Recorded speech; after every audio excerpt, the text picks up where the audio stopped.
news or something that could make us feel insecurities, we respond by shutting down and trying to really dismiss the information and act as though it has no effect on us whatsoever, because the fact that someone could say something that would hurt us or make us think differently about ourselves is a very vulnerable position to be in. Some people equate vulnerability with weakness. Even in popular culture, we know it's not the case, but it is super important for us to recognize that to even say that you are hurt is an act of strength. So even though that was a really tough conversation, I felt that they handled that with care. However, I thought it was super interesting how Marshall responded in the guys' lounge.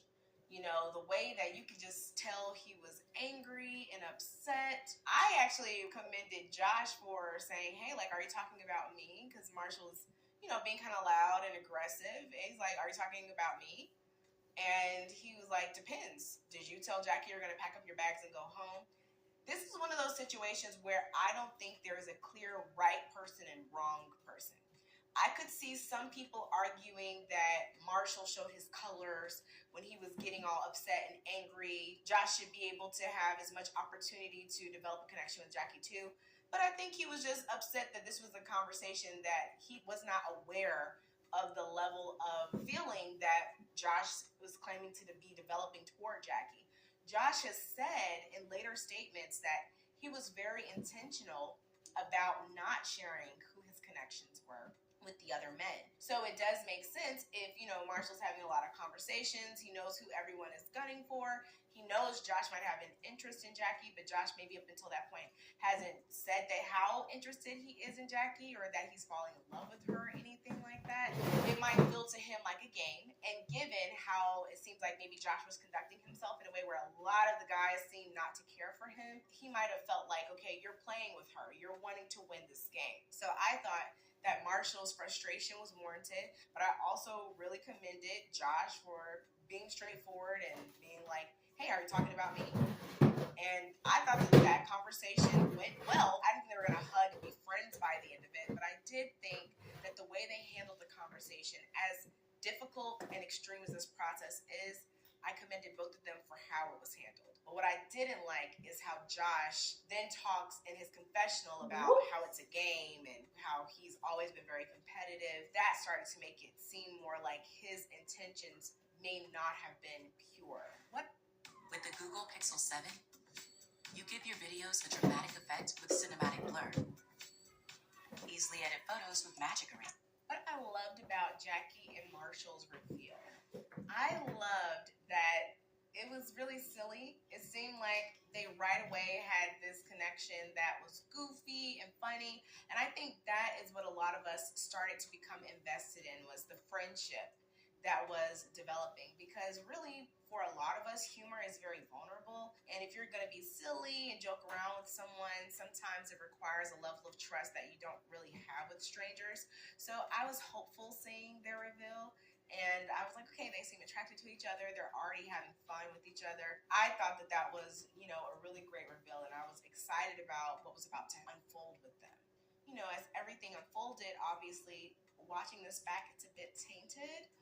But, you know, I have to watch it so I can give the full analysis of, was I seeing anything at that time?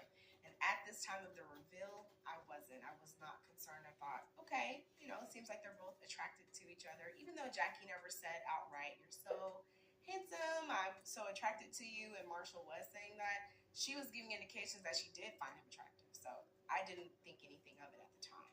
The saddest thing leading up to their proposal is when Marshall talks about, in his confessional, how he has in the past been both bullied by his emotions, which that I thought the language there was so strong. You know, you're already dealing with these difficult emotions, then on top of that, being bullied by the outside world. So you've got the internal and external battle and war happening. And he feels that in the pod, specifically, I'm assuming with Jackie, that he was able to utilize his emotions in a way that was celebrated. And just knowing how everything ended up unfolding, it's so sad to see that that is really one of the main reasons why he chose Jackie. He felt that he was safe to express his emotions, and ultimately she ended up using that as ammunition to call into question his sexuality. And she warned him in the pods, and she also warned him when they were in Mexico. She even told him, she was like, I am not worried about you. I'm worried about me. And that is the moment when I was like, okay, she's giving you a warning. He's like, that's not going to happen. I'm not going to let that happen. That's the thing. You cannot save someone from themselves. That is something you will never be able to do. That is one of the most difficult things to accept, is that a person is coming to you for support, for help, to be challenged, so they say. And when you get to that point and you recognize that, hey, we've been talking about all these skills you can use. We've been making parallels between what you've experienced in the past and what's happening right now. We've identified the behaviors that are getting in the way of the future that you said that you wanted. If they are not ready to be uncomfortable and make those different choices, you cannot make them. And that is a really difficult thing for anyone who cares about someone to witness. And if you're the person dealing with it, it's super hard to watch yourself do this. She saw it coming. She knew that she had a huge likelihood of self-sabotaging. And I think that is what we ultimately saw. Jackie has this hyper obsession with the concept of a real man, and it might be cultural, because I don't know what her cultural background is, but she has this hyper fixation on what constitutes a real man. When she first meets Marshall, she looks at the camera and says, this is a good man for me. When she talks about him in the pod, she talks about him being in touch with his emotions and knows that this is the kind of guy she needs. She says to him in Mexico, you're a real man. That's what she says. I'm not worried about you at all. I'm worried about me. And so then later on, when they're having issues, she starts talking about how he's not a real man because they're not having enough sex, and texts for a week where she's telling his friends he's got sugar in his tank.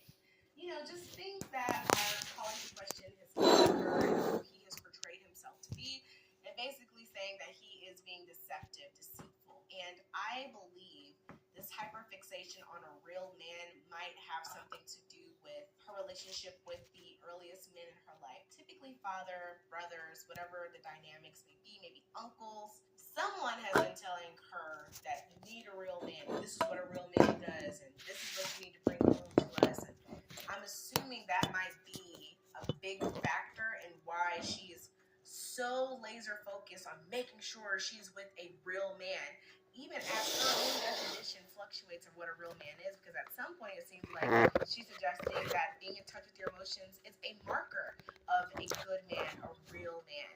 But then later on it seems like, as Marshall said in the past, that the emotions are almost weaponized, as a real man isn't so soft and sensitive.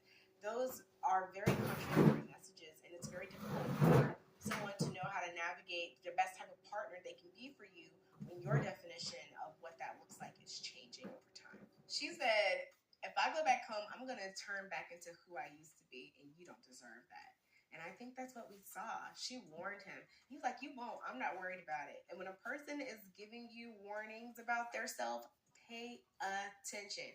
Make sure that you're not so busy trying to comfort them and telling them you'll love them through anything that you are not taking notes and paying attention to if those warnings become reality. A lot of times we hold on so tight to who a person presented themselves as in the very beginning of a relationship that years can pass where they've never been that person again, or they're rarely that person.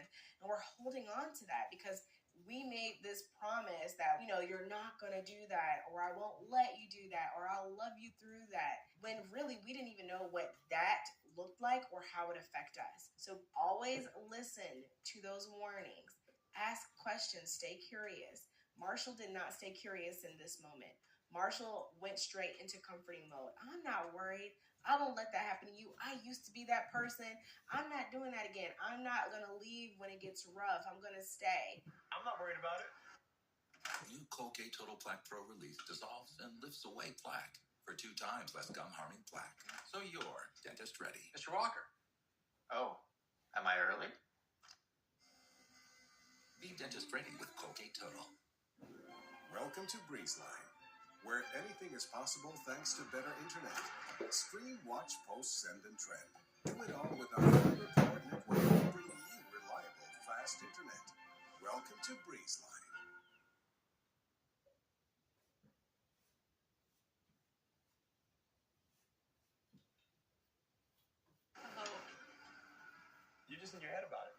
did stay, right? Ultimately, that had nothing to do with it.